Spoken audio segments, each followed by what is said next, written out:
真的。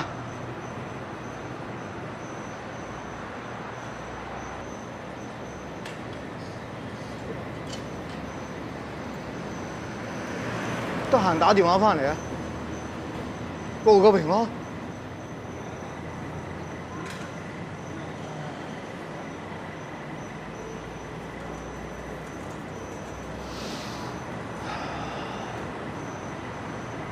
知啦，唔使擔心啊。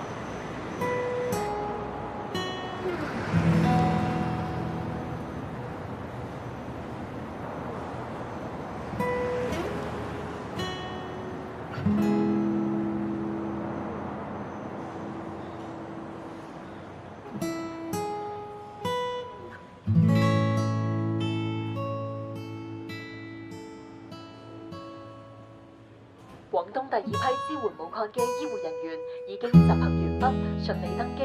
喺萬家團圓、辭舊迎新嘅日子入邊，好多醫護人員選擇企咗喺抗擊疫情嘅最前線。喺呢度，我哋要向佢哋致敬，亦都祝願佢哋能夠平安回家。